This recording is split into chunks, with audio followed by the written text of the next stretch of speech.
ஐயனார் துணை சிறையில் டுடே பேசலில் நம்ம மனோகரில் இருந்துட்டு நிலாவை எவ்வளவோ பேசி பார்க்குறாங்க. நிலா இருந்துட்டு வேண்டாப்பா, நீங்கள் எனக்கு கல்யாணம் பண்ணி வச்சதே ரொம்ப பெரிய விஷயம். அதே மாதிரி ரிசப்ஷன்லாம் வச்சுருக்க தேவையே இல்லை.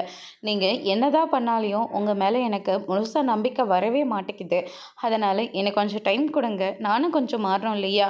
கண்டிப்பாக எனக்கு இங்கே இருக்கணும், வந்துட்டு போகணுன்னு ரொம்ப ஆசையாக தான் இருக்குது. ஆனால் நீங்கள் தான் எந்த நேரத்தில் என்ன பண்ணுறீங்கன்னே தெரிய மாட்டேங்குதுல்ல.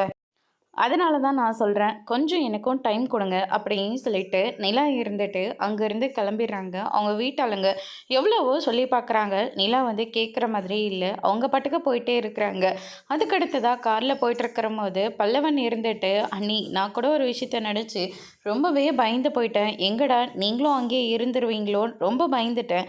நான் ஏன்டா அப்படி பண்ண போகிறேன்? எனக்கு அங்கே இருக்கிறத விட நம்ம வீட்டில் உங்கள் எல்லாருக்கூடையும் இருக்கிறதா ரொம்ப பிடிச்சிருக்கு அப்படின்ற மாதிரி சொல்லிடுறாங்க. என்னாலலாம் ஒரு ஒரு அரை மணி நேரம் கூட உங்களெல்லாம் பிரிஞ்சு இருக்கவே முடியாது. உங்கள் கூட தான் நான் இருக்கணும்னு நான் ஆசைப்பட்றேன். அந்த அளவுக்கு நான் நம்ம வீட்டை நேசிக்கிறேன். உங்கள் எல்லாத்தையும் அவ்வளோ அழகாக நேசிக்கிறேன் அப்படின்னு சொல்லிட்டு நம்ம நிலா வந்து சொல்லிடுறாங்க. இதை கேட்டோன்னே எல்லாருக்கும் ரொம்பவே சந்தோஷமாக இருக்குது.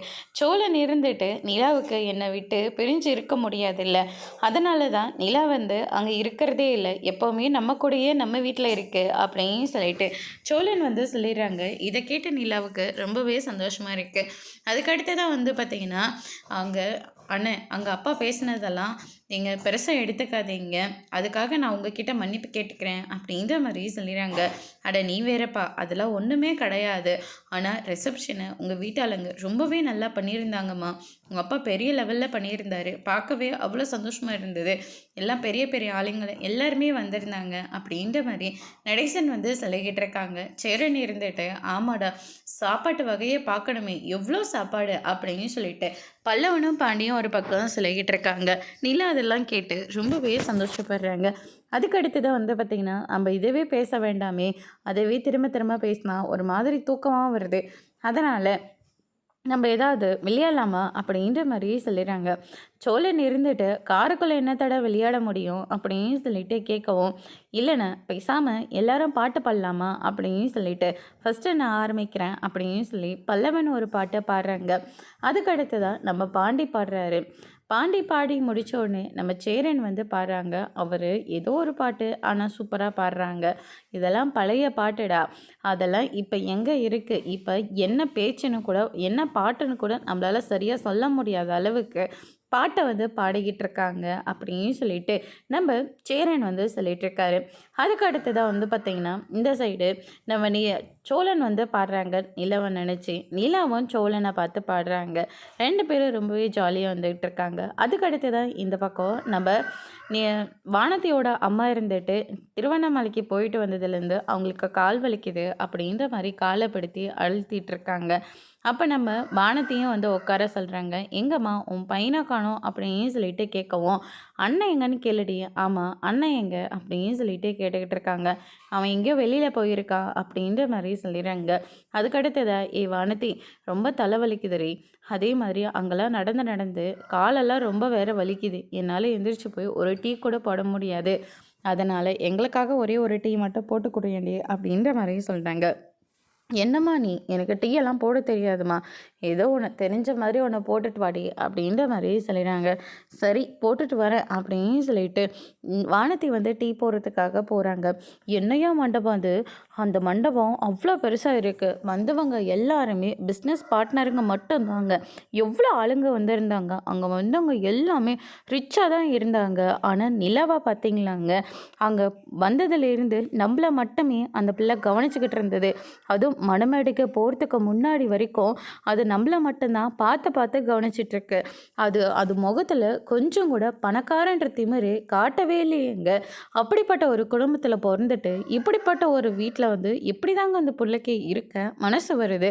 அந்த பிள்ளைக்கு ரொம்ப பெரிய மனுஷங்க, அதுவும் மேடையை விட்டுட்டு நம்மளை தாங்க பார்த்து பார்த்து விழுந்து விழுந்து கவனிச்சிச்சு அப்படின்னு சொல்லிட்டு நிலவை பற்றி ரொம்பவே பெருமையாக வந்து பேசுகிறாங்க.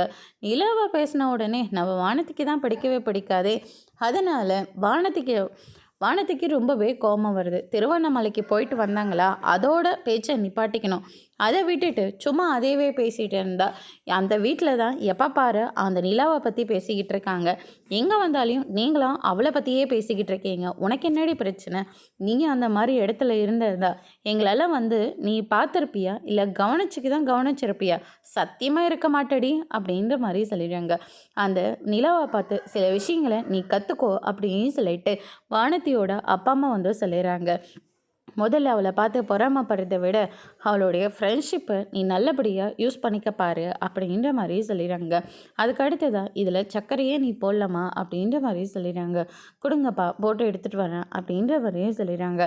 அதுக்கு அடுத்ததாக வானத்தை போய் மறுபடியும் போட்டு எடுத்துகிட்டு வரதுக்குள்ளே இதில் 1,00,000 ரூபாய் பணம் இருக்குது, கடைக்கு அட்வான்ஸ் கொடுத்துரு, அதே மாதிரி நகையோட ரசீதையும் அதுலேயே இருக்குது, ஒவ்வொரு காசாக சேர்த்து சேர்த்து அந்த நகையை வாங்கியிருக்கேன், விட்டாமல் அந்த நகை எப்படியாவது மீட்டு எடுத்துரு, மாதம் மாதம் போயிட்டு வட்டியை கட்டிட்டு வந்துரு அப்படின்ற மாதிரி சொல்லிடுறாங்க.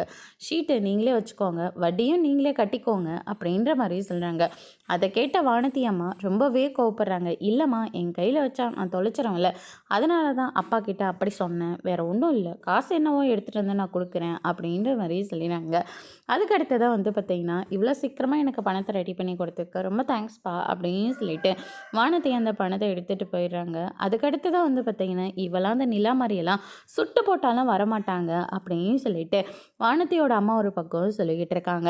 அதுக்கடுத்து தான் இந்த சைடு பார்த்திங்கன்னா நம்ம சேரன் சமைச்சிட்ருக்காரு. அதுக்கடுத்து தான் இந்த பக்கம் நம்ம பல்லவன், பாண்டி, நம்ம சேரன் எல்லாம் சோழன் எல்லாம் ஃபோனை பார்த்துட்டு சிரிச்சிட்டு இருக்காங்க. நிலா இருந்துட்டு என்ன பண்ணிக்கிட்டு இருக்கீங்க அப்படின்னு சொல்லிட்டு கேட்கவும், நிலா நிலா இங்கே உட்கார நல்ல காமெடி அப்படின்ற மாதிரி சொல்லிட்டு இருக்காங்க. அவங்க அண்ணன் வேலை பார்த்துட்ருக்கு, நீங்கள் என்னடானாக்க ஃபோனை உட்காந்து பார்த்துக்கிட்டு இருக்கீங்க. சோழன் வீடெல்லாம் பாரு எவ்வளோ குப்பையாக இருக்குது, முதல்ல இதெல்லாம் பெருக்கு அப்படின்னு சொல்லிட்டு தொடப்பத்தை எடுத்துகிட்டு கொடுக்குறாங்க. உள்ளே இருந்து வெளியே 2 ரூமையும் பெருக்கிட்டு ஹாலையும் பெருக்கி வைங்க. பாண்டி நீங்கள் அண்ணனுக்கு போயிட்டு ஹெல்ப் பண்ணுங்க, நானும் துணி அலசி போட்டுட்டு நானும் ஹெல்ப் பண்ணுறேன் அப்படின்ற மாதிரி சொல்லிடுறாங்க. பாண்டியும் அங்கேருந்து கிளம்பிடுறாங்க. சோழனும் பெருக்க ஆரம்பிக்கிறாங்க. பல்லவா நீ என்ன பண்ண போகிற அப்படின்னு சொல்லிட்டு கேட்கவும், படிக்க போகிறான், நீ படிக்கிறதுலாம் நம்ம அப்புறமா படிச்சுக்கலாம், முதல்ல போய் வாசலை பெருக்கி தண்ணியை தெளித்து கோலத்தை போட்டு விடு அப்படின்ற மாதிரி சொல்லிடுறாங்க. சரிங்க அண்ணி அப்படின்னு சொல்லிட்டு பல்லவனும் அங்கேருந்து கிளம்பிடுறாங்க. அதுக்கடுத்து நம்ம நிலா தேங்காய்லாம் துருவி பாண்டி காயை கட் பண்ணி முடிச்சோன்னு அதை பொரியலும் பண்ணி முடிச்சிடுறாங்க.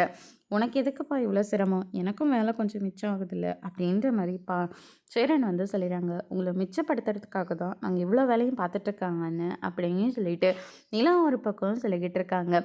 நம்ம சோழன் பெருக்கிட்ட அப்படியே சேர்த்தி வைக்கலான்னு பார்க்குறாங்க. நிலா அதை பார்த்தோன்னே திட்ட ஆரம்பிக்கிறாங்க. அதை சரியாக பெருக்கி வாரி எடுத்துகிட்டு போய் கீழே கொட்டுங்க அப்படின்ற மாதிரியே சொல்லிடுறாங்க. சோழனும் அதே மாதிரி எல்லா வேலையும் செஞ்சிட்ருக்காங்க. அதோட இன்றைக்கான எபிசோட் முடிச்சிருக்காங்க. இனி ஐயனார் துணை சீரியலில் அடுத்தடுத்து என்னெல்லாம் நடக்க போகுதுன்றதை வெயிட் பண்ணி பார்க்கலாம். தேங்க்யூ.